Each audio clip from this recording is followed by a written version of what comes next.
எதிர்பாராதது எதிர்பாருங்கள். அதான் இந்த பிக் பாஸ் ஷோ. 18 லட்சத்தை எடுத்துட்டு கானா வினோத் வீட்டை விட்டு வெளில வந்துட்டாரு அப்படின்ட்டு யூடியூப்பை திறந்தாலே சர நிறையா வீடியோ. எல்லா ரிவ்யூவர்ஸுமே வந்து பணப்பொட்டி எடுத்துகிட்டு 18 லட்சத்தை எடுத்துகிட்டு கானா வினோத் வெளில வந்துட்டாரு அப்படின்ட்டு வீடியோ போட்டிருந்தாங்க. இதை பார்க்கும்போது மனசுக்கு ரொம்ப கஷ்டமாகவும் ஒரு வெறுப்பாகவும் மாறிடுச்சு. என்னடா இது, நம்ம இவ்வளோ கஷ்டப்பட்டு இவருக்கு நம்ம ஓட்டு போட்டோம்லே, இவர் ஜெயிக்க வைக்கணும் அவ்வளோ கஷ்டப்பட்டோம்லே, தூங்கி எழுந்துச்சி நம்ம அவர் என்ன பண்ணியிருக்காரு, அவர் மைண்ட் செட்டுக்கு நம்ம வந்துட்டோம். அவருக்கு ஓட்டு போடணும், அவர் தான் நம்ம டைட்டில் வின்னர் அப்படிங்கிற மாரி நம்ம ஒரு மைண்ட் செட்டில் வச்சுட்டு அவருக்கு ஓட்டு போட்டோம்.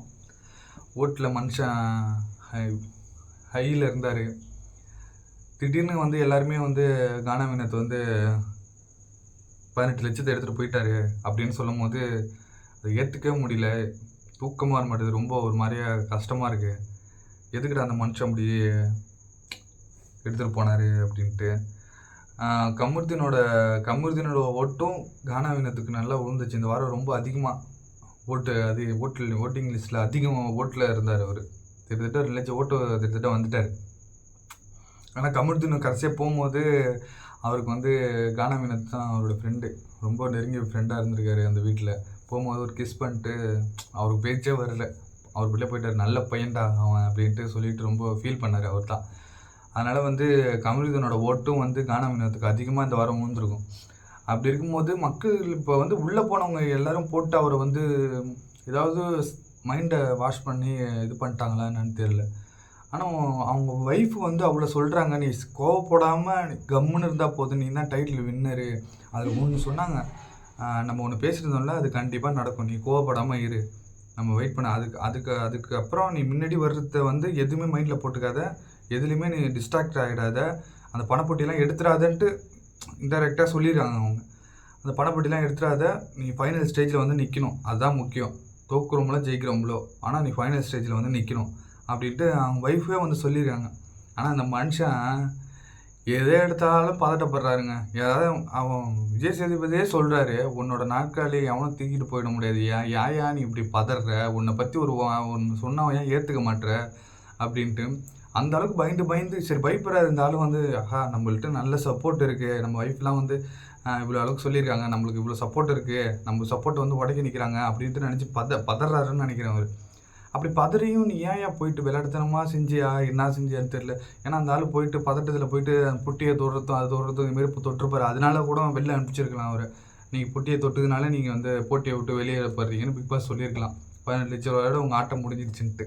அதுமாரி தான் நடந்திருக்கும்னு நினைக்கிறேன். இவராக போய் பொட்டியை எடுத்துருப்பாரா அப்படின்னு எனக்கு தெரியல. இன்னும் அது வந்து யாருக்குமே தெரியாது. ஆனால் பொட்டி எடுத்துட்டாரு அப்படின்ட்டு எல்லாருமே வந்து வீடியோ போட்டு பெரிய பெரிய ஆட்கள்லாம் வந்து சொல்லிட்டாங்க. அதெல்லாம் கூட நான் நம்பலை. அவங்க ஒய்ஃப் வந்து பாக்கியா வந்து ஸ்டோரி போட்டிருக்காங்க, இந்த டைட்டிலை விட உங்களோட ஆதரவு தான் முக்கியம். அவங்களோட ஃப்ரெண்டும் வந்து வீடியோ போட்டிருக்காங்க, 18 லட்ச ரூபாய் எடுத்துகிட்டு வந்து கானா வெளில வந்துட்டார் அப்படின்ட்டு அவங்களோட ஃப்ரெண்டும் கூட சொல்லியிருக்காங்க அந்த வீடியோவில்.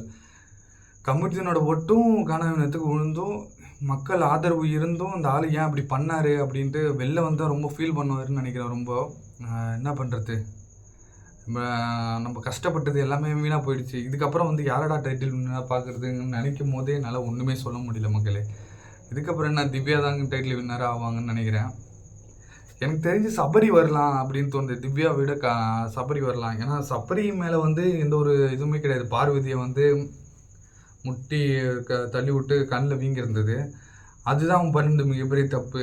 ஆனால் மற்றபடி வந்து சபரி வந்து ஒரு நல்ல மனுஷன்னு எனக்கு தோணுது. சபரிக்கு வந்து ஓட் போடலாம் அப்படிங்கிற மாதிரி தோணுது, சபரி ஜெயிக்க வைக்கலான்னு தோணுது.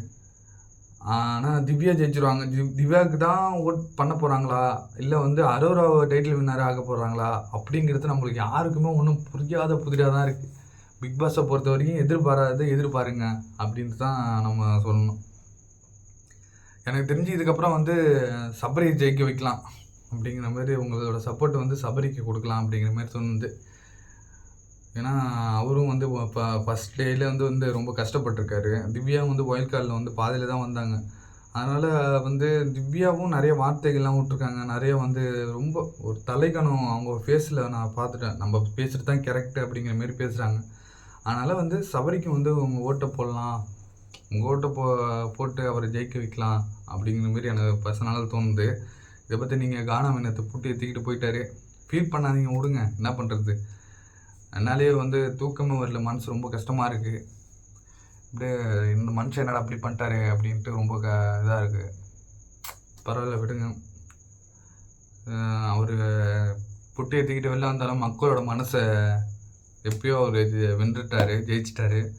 இதுக்கப்புறம் அவர் வந்து வாழ்க்கையில் வந்து இன்னும் பெரிய பெரிய இடத்துக்கெல்லாம் போவார் அப்படிங்கிறது நம்பிக்கை இருக்குது. இதுமாரி ஆனால் இது ஏற்றுக்க முடியல. இனிமேல் இந்த டைட்டில் வின்னர் யார் கொடுத்தாலும் என் மனசு சபரி சொல்கிறேன், இருந்தாலும் என் மனசு அவ்வளோ ஏற்றுக்காது. இதுக்கப்புறம் பார்ப்பேன்னா என்னன்னு தெரியல, அந்த அளவுக்கு மனசு ரொம்ப கஷ்டமாக இருக்குது மக்களே. இதை பற்றி நீங்கள் என்ன நினைக்கிறீங்கன்னு கமெண்ட்டில் சொல்லுங்கள்.